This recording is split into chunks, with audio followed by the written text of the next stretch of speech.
The story begins inside an office, a modern corporate jungle where ambition is currency. At the center of it all is Linda. She lives inside her work. Then Donovan arrives. He asked for yesterday project. She finishes his work perfectly. When Donovan grabs the papers and turns to leave, Linda asks for one simple thing. She wants to be included in the meeting. Just acknowledgement. Donovan shuts her down without hesitation. This is the unspoken rule of the office. Credit flows upward. Blame flows downward. Around her, office politics buzz nonstop. Chase flirts with his crush like he's performing on a stage. And when Linda tries to join the conversation, she is treated like background noise. She exists, but only technically. Later, Linda sneaks a glance into the meeting room. That is where the betrayal becomes official. Donovan is presenting her work slide by slide. Her name is gone, erased, watching her identity being rewritten in real time. The silence hurts more than anger ever could. Outside the office, Linda is someone else. At home, she watches survival shows obsessively. She loves adventure, hiking, climbing, camping. The next day, everything changes. A new boss arrives, Bradley. He arrives like an inspection. He introduces himself with polished corporate charm, but something about him is stiff. Linda senses an opportunity. She introduces herself. Bradley barely reacts. Instead, his attention goes to a crumb on her face. It visibly disgusts him. Bradley is a germaphobe, obsessed with control, cleanliness, and image. To him, imperfection is not human. It is unacceptable. Franklin tries to help. He tells Bradley how Linda once carried the company when his father was in charge, how she handled everything. Bradley is unimpressed. 5 minutes later, he promotes Donovan, right there in front of everyone. Linda does not just lose a promotion. She loses her last illusion about fairness. Later, River tells her the truth. The promotion had nothing to do with talent. Donovan and Bradley were college friends. That is all. She storms into Bradley's office. 7 years versus 6 months. Loyalty versus privilege. Bradley does not deny it. He tells her the truth. She is not executive material. She does not light up the room. She does not charm clients. Linda breaks. Not loudly, quietly, tears she tries to hide.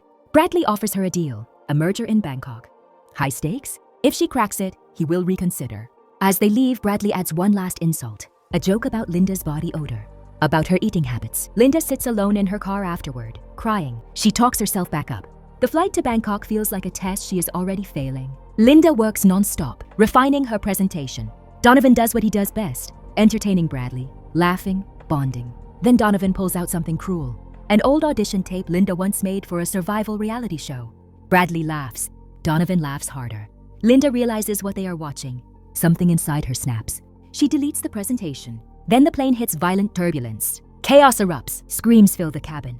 Donovan, not wearing his seatbelt, is thrown violently as part of the plane ruptures. The pressure drags him toward the opening. Linda tries to save him. In blind panic, Donovan starts choking her. Linda grabs a fork and stabs him. Donovan is sucked into the sky, his tie catching for a brief second before snapping free. Then impact. The plane crashes into the ocean. Darkness, water, silence. Linda wakes up floating in the open sea. She survives the night clinging to wreckage. Then she finds Bradley, alive but barely, a deep head wound, a shattered leg, helpless. Linda does not hesitate.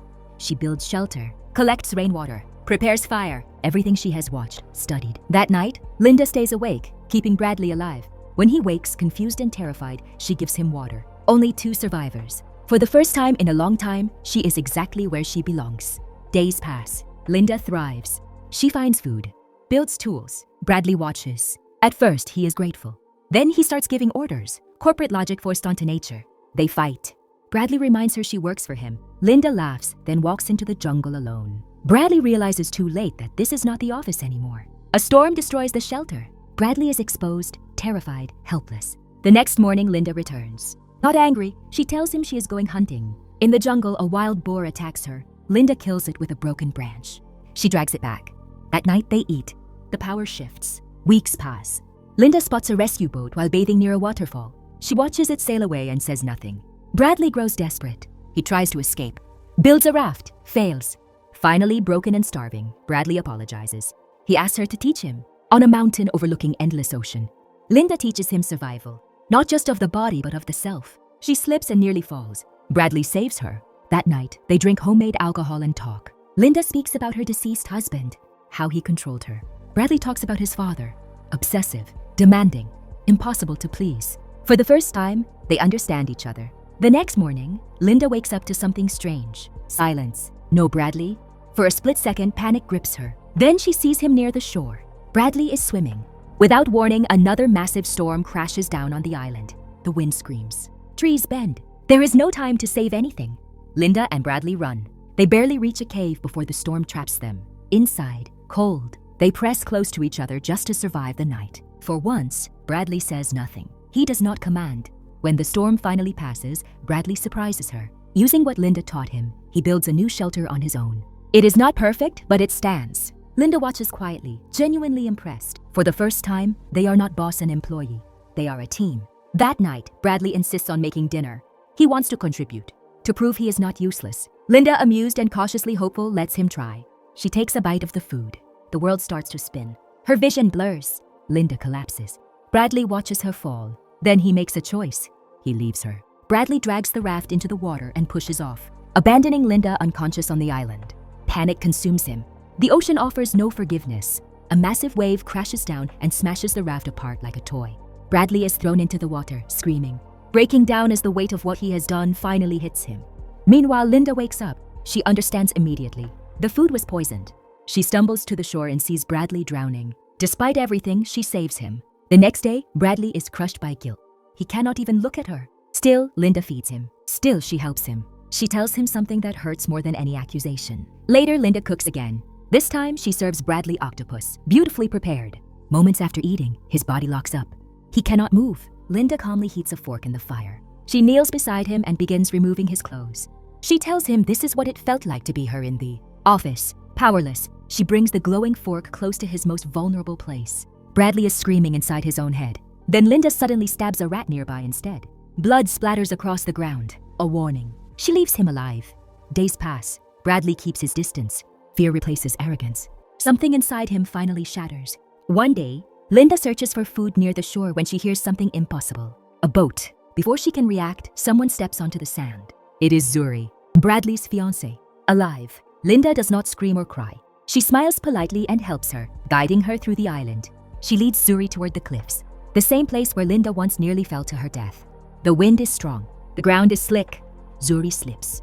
She starts to fall. Linda watches. She does nothing. Back at camp, Bradley feels something is wrong. Linda is quieter, distant. She sleeps more than usual. While hunting, Bradley finds something buried in the dirt. A ring. Zuri's ring. He confronts Linda in a blind rage. She does not deny it. Calmly, she says Zuri fell by accident. Bradley understands instantly. The truth hits harder than any storm. Linda runs. Bradley chases her through the jungle. They fight brutally, desperate and raw. At one point, Linda swallows Zuri's ring to hide the evidence. Bradley snaps. He is about to kill her. Linda turns the tables and stabs him. Bradley escapes, bleeding and stumbling through the jungle until he reaches something impossible. A mansion? Perfectly intact, luxurious. Bradley realizes the truth as Linda appears on the monitors, watching him calmly. She confesses everything. They could have been rescued long ago. She chose not to be. She wanted the island. She admits she killed Zuri. Bradley collapses and apologizes. He says they can stay forever, that he loves her. Linda almost believes him.